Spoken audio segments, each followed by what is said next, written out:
Hi, I'm Lau and welcome to the next Tao in a Minute. Okay, so I want to talk about a concept that I think is pretty severe in the foremost of most people's minds who know nothing about Taoism. Maybe they picked up a Tao Te Ching. It's the second most translated book in the world after the Bible. What is Tao? What does it even mean?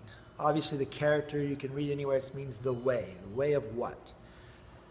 The way of everything. And we've talked about this in previous episodes, but let me get a little more fundamental if I can.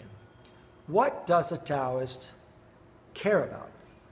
The answer to that is as complex and as myriad and has more strata than you can imagine, simply because for every Taoist following the way, there's a different way to do that. And some confuse it with having their own Tao, and then there's the great Tao. It depends on how you look at it. But what a Taoist cares most about in the beginning is one thing: finding and reuniting with their own original nature.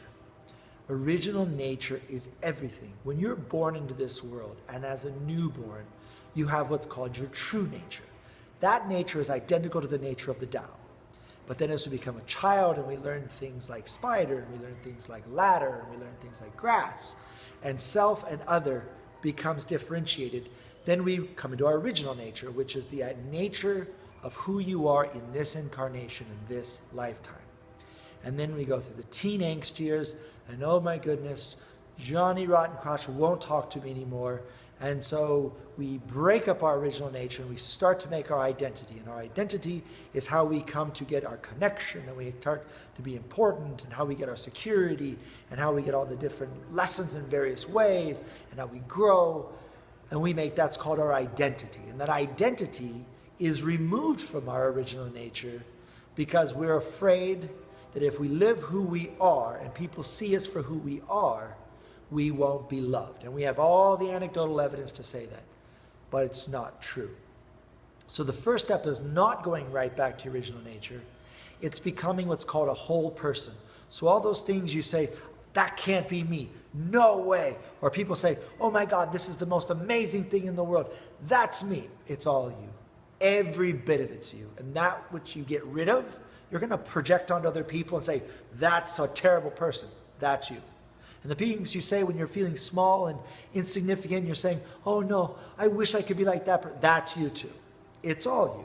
And until you embrace and bring it all together to be called a true person, or an actualized person, a realized person, or even just a whole person, you will not be able to get on to your original nature.